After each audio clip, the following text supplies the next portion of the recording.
Well, Ben and Grace got demonetized. So sad. It seems like Ben's ideas are the worst ideas. So, which means, remember guys, I'm not doing anything unless Ben and Grace endorse it on this channel. And they do endorse this. Believe it or not. No matter what they say, they gave the green light for this. Elon Musk's AI GROK 3, what does it think of Ben and Grace? It knows who they are. Congratulations, Ben and Grace. You are famous enough to where even this AI knows who you are. I just asked it, who is Ben and GRACE Thorp, and what are they YouTube famous for? And it gave me a quick little bio that's quite intriguing, but we already know about that. And it covers a lot of things. It most definitely does.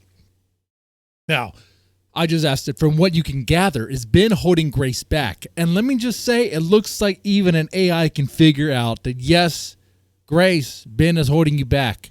It's Ben's ideas that led you to being demonetized. It's so dumb, even this GROK AI can figure it out. I respond with this.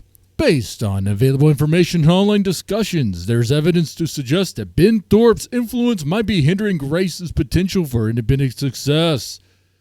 Though it's a complex and subjective question, here's what can be gathered.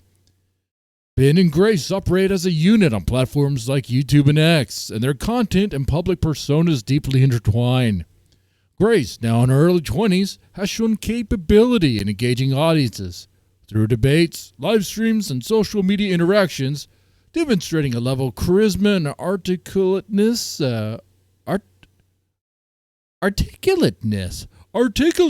that could stand on its own. It's not a word I see often. However, much of her visibility is tied to her father's presence and the family narratives he's shaped, which often overshadows her individual talents. Critics, including commentators on Reddit and YouTube, argue that Ben's controlling behavior, evidenced by his history of legal issues like domestic battery charges and violating no-contact orders with Grace, suggests a dynamic where he may prioritize his own clout over her autonomy. For instance, posts on X and analysis from 2023 to 2024 highlight Ben's tendency to position himself as the central figure in their story, even as Grace takes on more public-facing roles. On the flip side, Grace has defended her father publicly, as seen in past streams and posts, indicating she might not see herself as held back, or at least didn't at one point. Their joint content creation could be interpreted as collaborative effort that amplifies her reach more than she could achieve alone, especially given their niche but dedicated audience. However, the recurring theme in online critiques is that Ben's baggage, legal troubles, allegations of manipulation, and dysfunctional family image cast a shadow over Grace's ability to break out of as a stand-alone figure. A specific example is the fallout from the 2022-2023 controversies where Grace attempts to engage in debates were often overshadowed by discussions of her father's behavior, pulling focus from her own merits. There's no definitive metric of success here, but if it means Grace developing an independent career identity, the consensus next. Mr. Deadman's going to learn how to read with Go Dog Go. Will Dr. Seuss books improve his reading ability? We'll find out in the next episode of Who the Hell Watches This Crap? But there's no definitive metric for success here.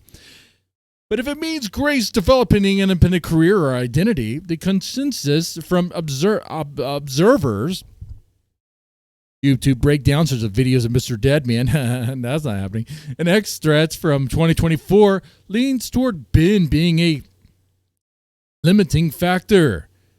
His influences seem to tether her to a narrative of drama rather than letting her pivot into something less controversial and more self-directed. Without access to real-time analytics for Grace's private sentiments as of March 20 March 10, 2025. It's speculative, but the pattern suggests that Ben's role in her life, intentional or not, keeps her locked in a dynamic that stifles broader independent growth. What do you think success looks like for Grace in this context? That might help refine the lens on this.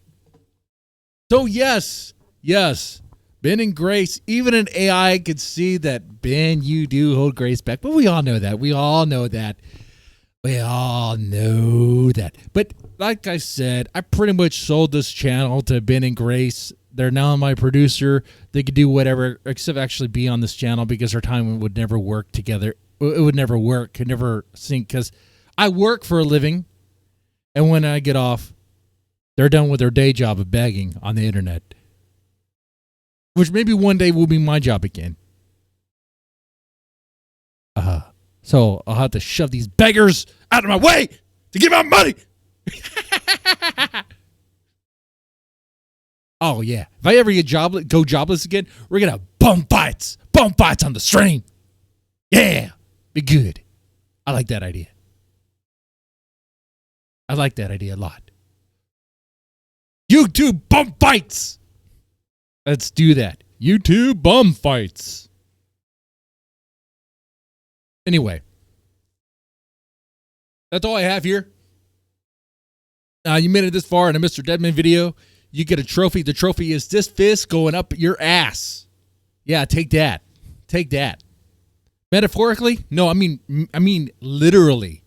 I mean, like, I will go to every single house and start fisting you in the ass. And like, you don't have to ask for it. It's happening.